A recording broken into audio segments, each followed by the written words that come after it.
शैतान को जहन्नम में कहाँ रखा जाएगा?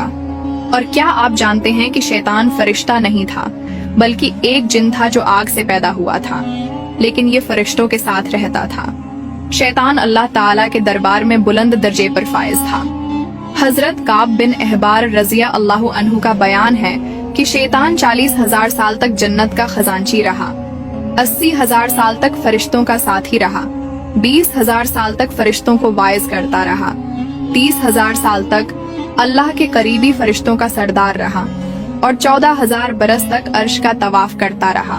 पहले आसमान में उसका नाम आबिद था, दूसरे आसमान पर उसका नाम जाहिद था, तीसरे आसमान पर उसका नाम आरिफ था, चौथे आसमान पर उसका नाम वली था, पांचवें आसमान पर उसका नाम तकी था, छठे आसमान पर उसका नाम खाजिन था और सातवें आसमान पर उसका नाम इजाजिल था और लोहे महफूज में उसका नाम इब्लीस लिखा हुआ था। शैतान अपने अंजाम से गाफिल और खात्मे से बेखबर था।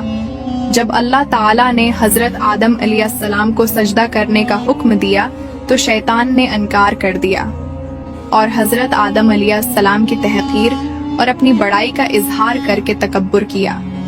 शैतान ने कहा कि मैं उससे बेहतर हूँ, मैं आग से बना हूँ और आदम मिट्टी से बना है, मैं उसको सजदा क्यों करूं? उसी जुर्म की सजा में अल्लाह ताला ने शैतान को दोनों जहानों में मलून करार दे दिया और उसकी पैरवी करने वालों को जहन्नम में अजाब का मुस्तहक बना दिया। जब क़यामत का दिन आएगा तो हजरत इसराफील अलैहिस्सलाम सूर फूंकेंगे, जिससे तमाम जिन इंसान, जानवर, फरिश्ते और शायातीन मर जाएंगे। फिर उसके 40 साल बाद हजरत इसराफील अलैहिस्सलाम दोबारा सूर फूंकेंगे तो तमाम मखलूकात दोबारा जिंदा हो जाएंगी और फिर क़यामत कायम होगी। क़यामत के रोज तमाम नेक और बद को उनके अमाल के मुताबिक सजा और जजा दी जाएगी।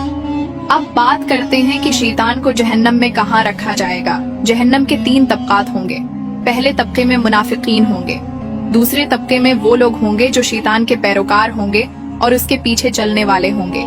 बरोज़े क़यामत शैतान इनसे भी भागेगा और ये कहेगा कि क्या मैंने कहा था कि मेरी पैरवी करो, आज मैं खुद को नहीं बचा सकता तो तुम्हारी क्या मदद करूंगा। जहन्नम में ऐसे लोगों का इमाम और सरदार शैतान होगा। तीसरे तबके में आम जाहिल कुफार होंगे, ऐसे कुफार जिन तक इस्लाम का पैगाम तो पहुंचा, लेकिन जहालत और उनकी जिद ने उन्हें इस्लाम से दूर रखा और वो दायरा इस्लाम में दाखिल नहीं हुए। दोस्तों, कुरान और हदीस में अल्लाह ताला ने शयातीन से बचने के कुछ तरीके बताए हैं। जैसा कि एक हदीस में जिक्र आता है कि जब कोई शख्स सोकर उठे तो वजू करे और 3 मर्तबा नाक झाड़े, क्योंकि शैतान रात भर उसकी नाक के नथने में बैठा रहता है, जिससे आदमी पर सुस्ती गालिब आ जाती है। बस नाक झाड़ने से वो सुस्ती दूर हो जाती है।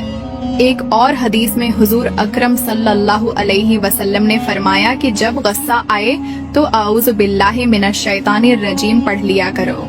एक और जगह आप सल्लल्लाहु अलैहि वसल्लम ने फरमाया कि जिस घर में सूरह अल बकरा पढ़ी जाती है वहाँ शैतान दाखिल नहीं होता। एक और हदीस में आप सल्लल्लाहु अलैहि वसल्लम ने फरमाया कि बुरा ख्वाब शैतान की तरफ से होता है।